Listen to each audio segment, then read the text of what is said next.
A very warm welcome to you. It's John here from Tutor to You, welcoming along to another of our revision blast sessions for GCSE Economics. And tonight, as we did on Monday night, we are concentrating on the microeconomics topics. I'm joined, as I was on Monday, by Nikki. Good evening, Nikki. How are you?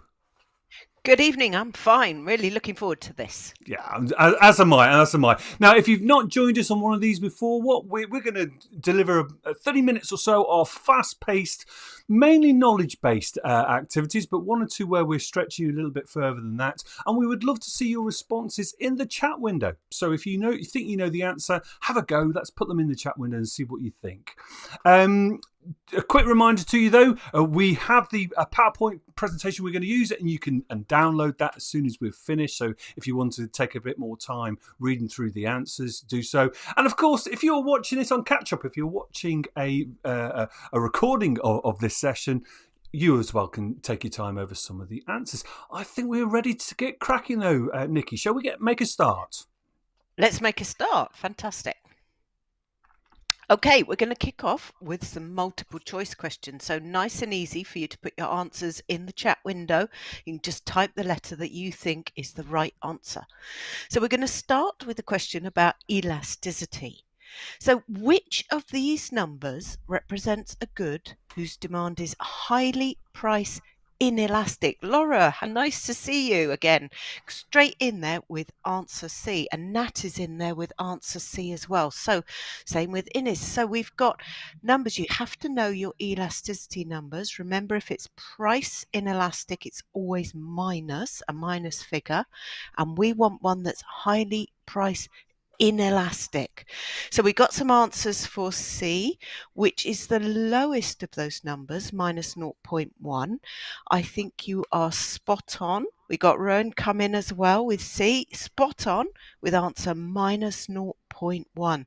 So that's highly price inelastic. What that means is that the quantity demanded barely moves at all when price changes. It's not sensitive to price changes. Fantastic start. Kicked us off really, really well. Okay, let's have a look at question 2.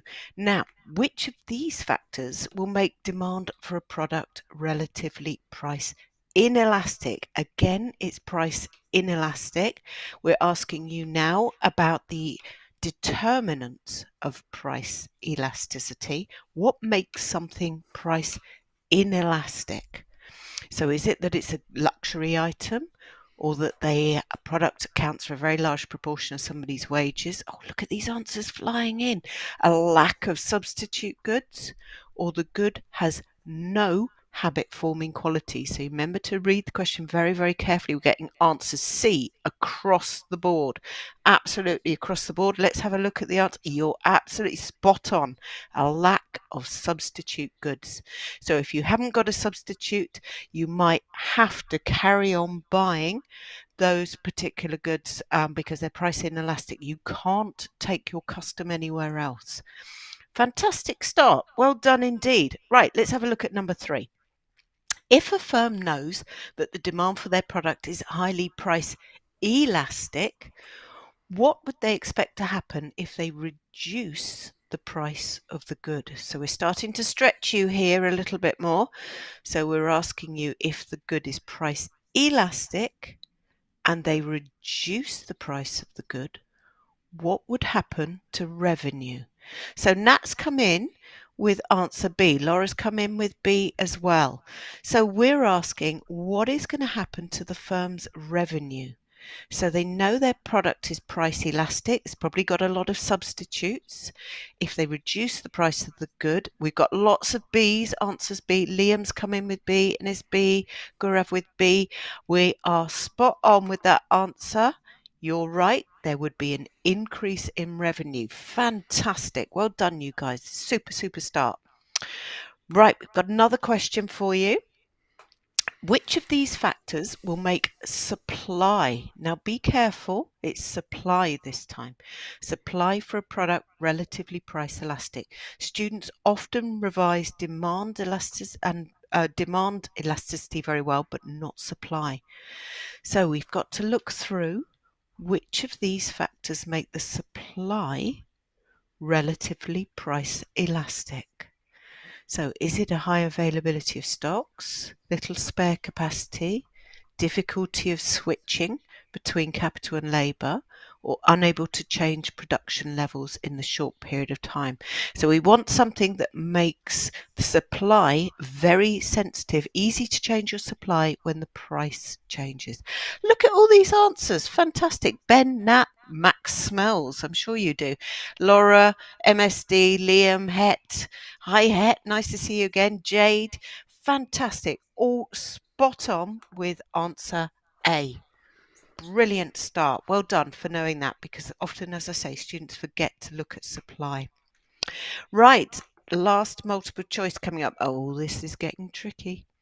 Which of these diagrams would best represent a good that has a price elasticity of demand of -4? So -4, is that elastic or inelastic? You have to know your figures going into your exam this time next week. So MSD says A. Let's have a look. A has got a relatively elastic demand curve. B is inelastic. D, be careful, is a supply curve, and it's an elastic supply curve. C is an inelastic supply curve.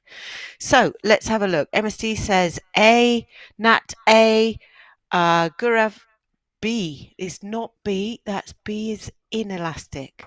So PED of -4 is very elastic, and we can see that from the shape of the demand curve. It's a very flat curve, and we can see that when the price changes, we get a very large increase in revenue. Okay, download that. Make sure you download it, look at it if you need to look at that one again. Right, we're sticking with the calculations, so I hope you've got your calculators out. We've got a 60 seconds calculation countdown. I'm going to say nothing more. I'm going to leave it for you to have to get on with the calculation.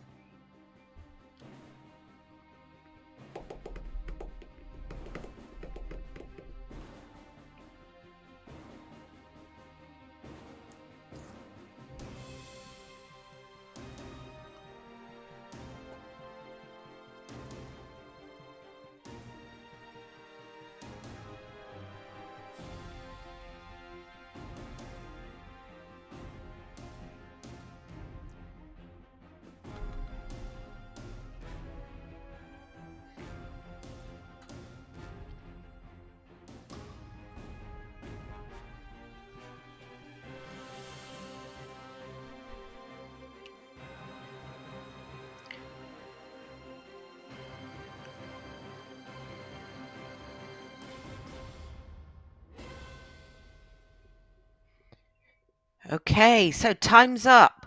So this is quite tricky. There's a lot to do in this 60 seconds. First of all, if you are faced with a calculation like this, what you need to do is make sure you write down the formula. And the formula for price elasticity of demand is, of course, the percentage change in quantity demanded over the percentage change in price. So, Nat, I can see that you have put the right coefficient and then you've corrected yourself. You're absolutely right. It's -1.5. So let's have a look at the steps. We know it's price elastic because it's -1.5. First of all, we had to calculate the percentage change in quantity demanded. So remember, you always do what the figure you're going to minus the figure you're from all over the figure you're from. So we have got a 25% change in our quantity demanded. Price, we had a 16.66% change. To calculate PED, it's -25 over 16.66, which comes out as -1.5. So there's an awful lot to do in those 60 seconds, but well done for having a go. Right, I'm going to leave you to do it again because part of this is reading the question carefully. 60 seconds, here we go.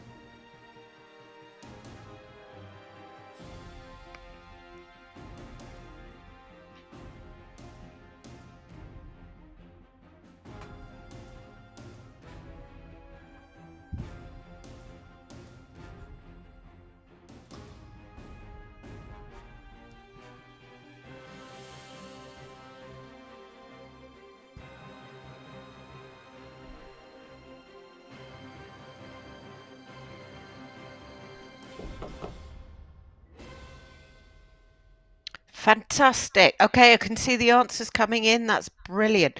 Okay, so this time it's about price elasticity of supply. So again, if you get a question like this, write down the formula.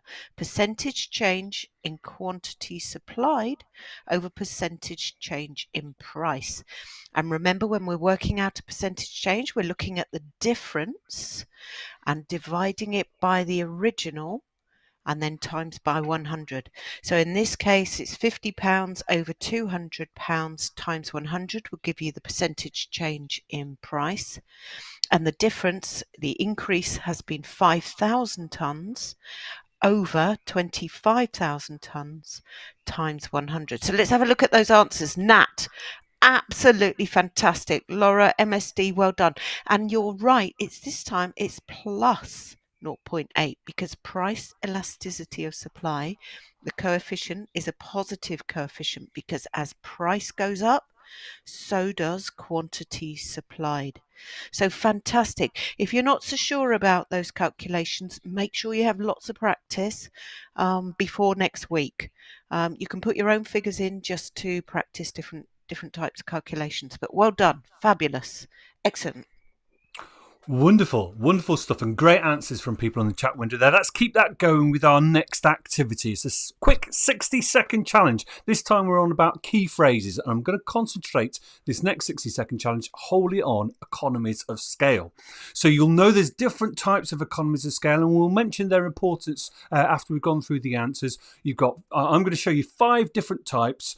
They will be mixed up in terms of the definitions, and your challenge over the 60 seconds is to put them in the correct order. So here they are on screen. So you can see the 5 different types I want to discuss on the left-hand side, 5 different definitions on the right-hand side, all been mixed up. So in the chat window, what I'd like you to do is put in the letter and a corresponding number. So if you think that the definition 1 corresponds with technical, you'd put A1. 60 seconds starts now.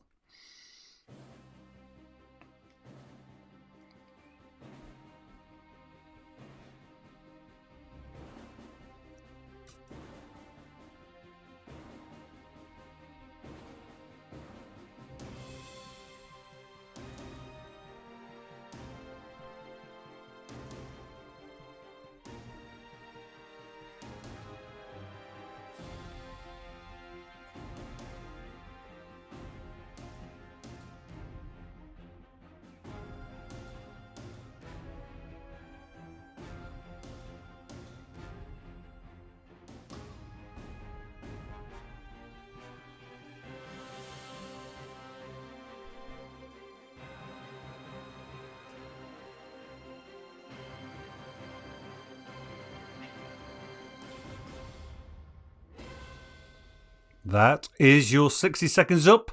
Big congratulations to MSD, who was the first to send their answer through there, but also big thanks to Laura and Nat. Let's have a look to see whether you are right. And I think all 3 of you who responded there were bob on there in terms of your answers.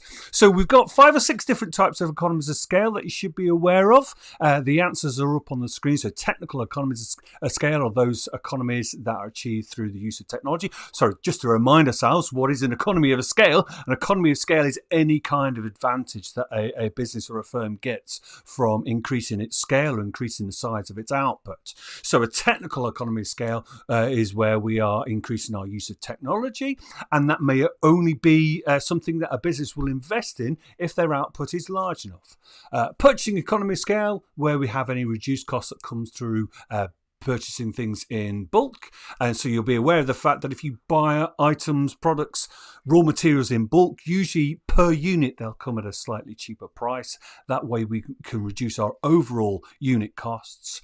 A marketing economy is being able to afford more effective advertising. So we know, for example, that TV and internet advertisings are relatively effective in terms of their reach, but are also relatively expensive, and so a larger firm is able to afford those. flows. Financial economy is any situation where the business is able to receive larger loans, and if they get a larger loan, if they're entitled to larger loans or able to organise a larger loan, that will generally be at a reduced interest rate. So in terms of the repayments back to the bank or wherever they've got their loan from, the repayments will be relatively low. And then finally, we've got managerial economies of scale, so where our business is able to afford specialist managers.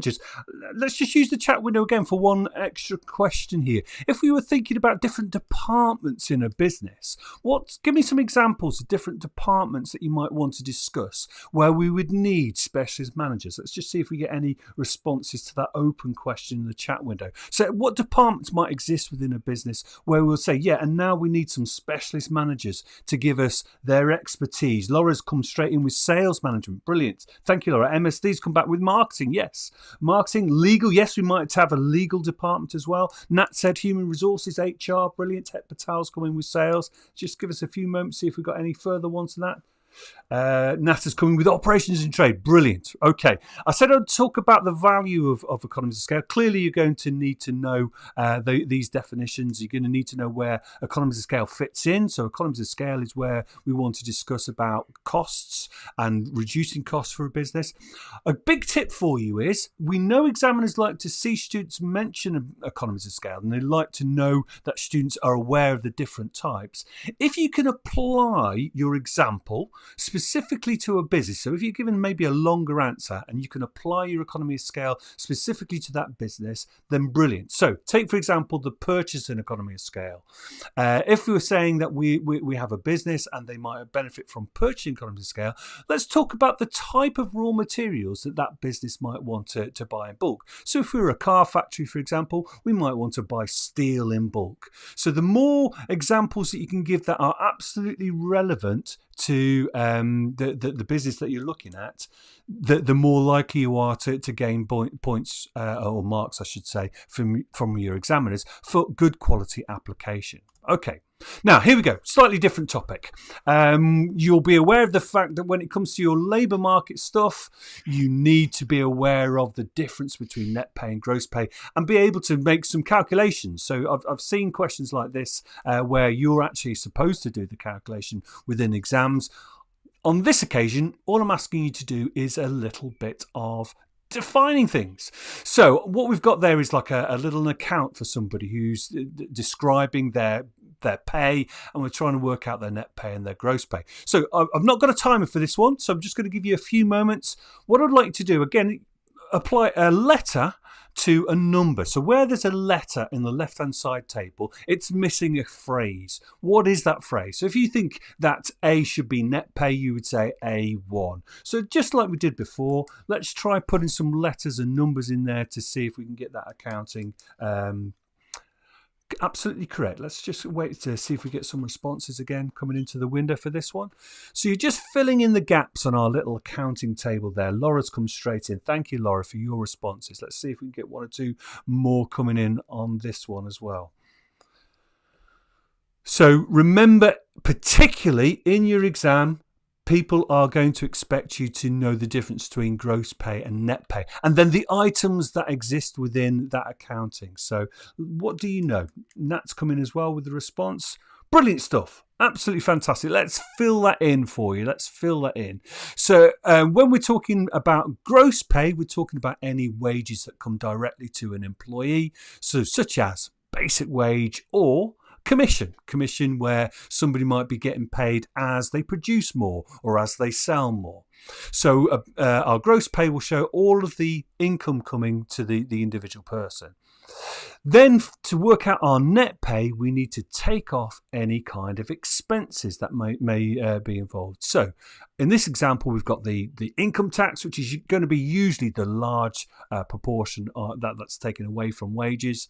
Then we've got that national insurance. It's a slightly different type of tax that people have to pay depending on the amount of income that they're drawing in. And then some people will also be making a contribution to their pensions for when they retire, and that gives us net pay. Brilliant stuff. Thank you very much. Let's move on to a next activity. Over to Nikki again. Right, those of you that were with us on Monday will know how the bubble quiz works. Those of you that are new this evening, well, the bubble quiz is a little bit like a multiple choice, but we have got a different number of answers that might or might not be right. So the number of answers that could be right is either 0, 1, 2, 3, or all four. So these questions are going to pop up. We're going to start with number 1. Which of these are functions of price? So I want you to have a think about which of these functions does price do when we are using the price mechanism. Which of these have you come up with? So Het's come in with B, C, and D. Nat says B, C, D. Laura says B, C, D. Okay, we've got some fantastic answers here. These are all right. Let me just talk about this in case you haven't come across this or your teacher hasn't emphasized this. Rationing. When the price rises, that rations demand. So we say that's a function of price. And if price falls, it stops rationing demand. So it's a function of price. The price changing will signal to producers to join the market if the price goes up, or it might signal to consumers to stop consuming quite so much. So as price changes, it might signal, it sends a message. Price also has an incentive function because when it falls, it incentivizes people to consume more. So we tend to remember it in my school as SIR, Sir, the functions of price. Factoring is something to do with selling off debts and is more a business thing. I saw MSD asking about that. That's not one of the functions of price. Okay, Laura's got a great answer in there for factoring. Okay, which of these, this is question 2, which of these are possible advantages from specialization?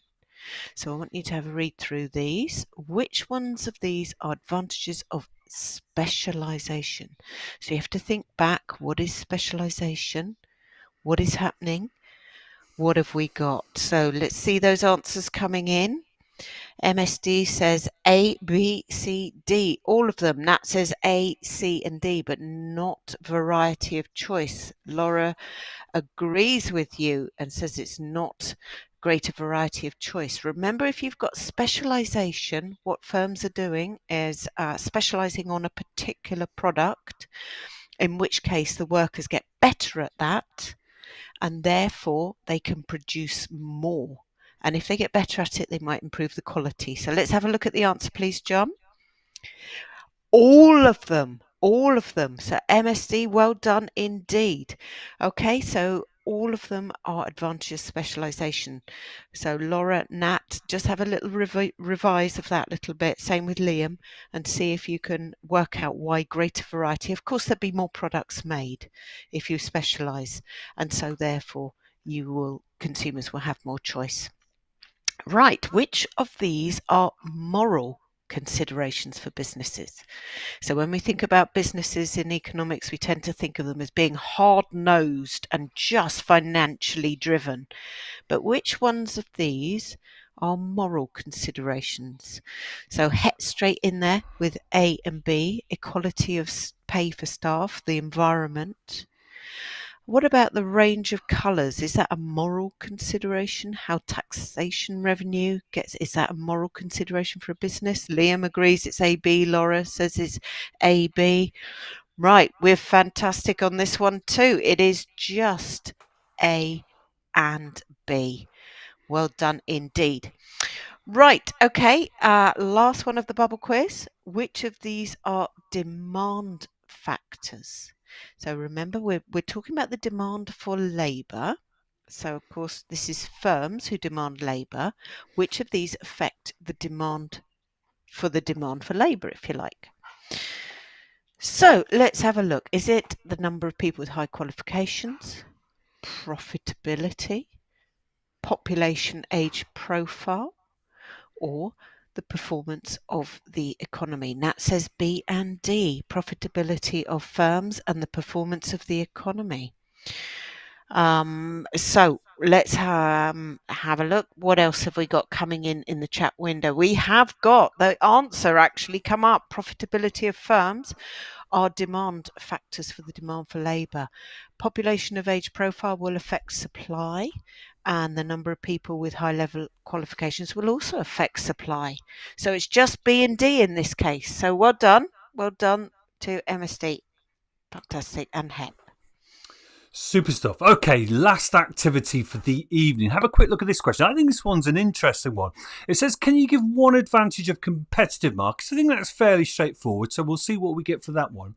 And then can you give me one advantage of a non-competitive market? Slightly unusual question, that one, I think, because usually we talk about how non-competitive markets have lots of disadvantages. But are there any advantages? Imagine you're trying to do a little bit of evaluation on this one. Is there anything you can say positively about non-competitive markets? So let's see if we get some responses coming into the chat window for this one. We'll have a look at the answers in a moment or two. So an advantage for a competitive market, I think that one's relatively straightforward. Let's see what we get for that one.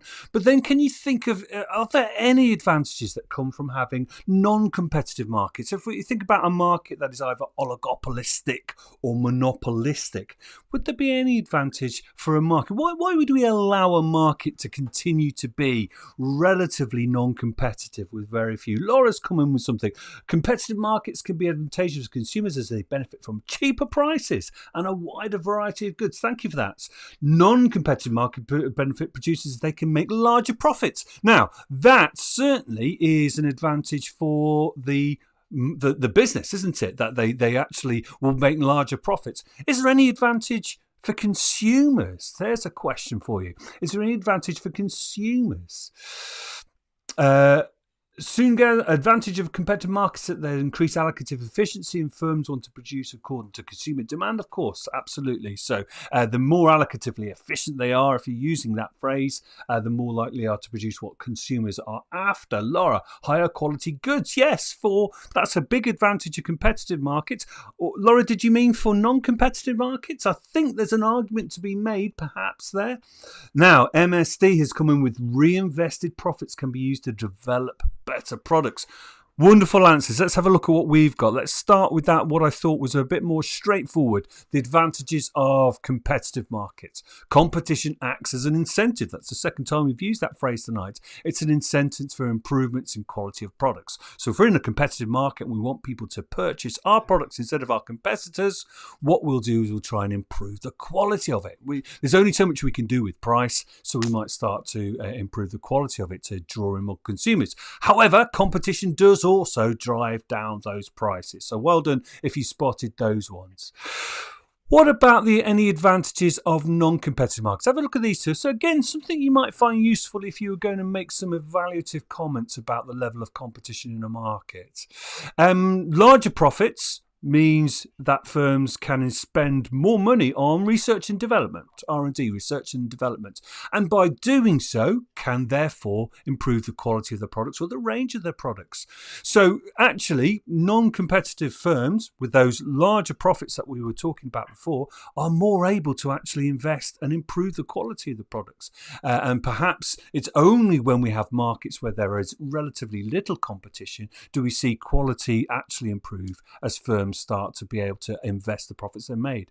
And look at this second advantage that we've identified here. Larger firms may be able to locate in less profitable regions. So you get this where national firms start to locate in areas where they're not going to make a huge profit. They make just about enough profit, but they're wanting to make sure that they are throughout the country so that everybody recognises them as a national name. So it could be that larger firms are more able to locate in those less profitable areas. Brilliant stuff. Well done to everybody who's had a go tonight. We've had some fantastic answers, have we not, Nikki? We have some really stunning answers. Let me give some shout outs to those people who've got involved in a lot. And forgive me if I've not written your name down. I didn't have time. So thank you, massive thank you to Laura, to Nat, to Ines, to Rohan, Ben, Liam, Het, Guarev. Apologies if I got your names mispronounced there. MST, who's coming in with lots of really good answers as the session went further and further on. Then we had Max and Jade. Apologies again if I've missed your name out. Wonderful, wonderful stuff as always. So a quick reminder to you, the presentation that Nikki and I have been using will be available for you to download in just a few moments' time when we've stopped this session. Please give us a thumbs up in YouTube if you've found tonight useful. That helps get our name out there a little bit more. We are back on Monday. We're back on Monday for a little bit more microeconomic topic revision because your exam is this time next week. So let's make sure that we do a little bit more revision before we get into that exam. Will be available here. Thank you to Nikki for helping me to deliver tonight. Thank you, Nikki. Thank you. It's been good to be. Wonderful stuff. We're on again in just a few moments' time with the A-level version of these live streams. So maybe we'll see one or two of you then. If not, the next time we'll see you is Monday. Goodbye till then. Bye. Bye-bye.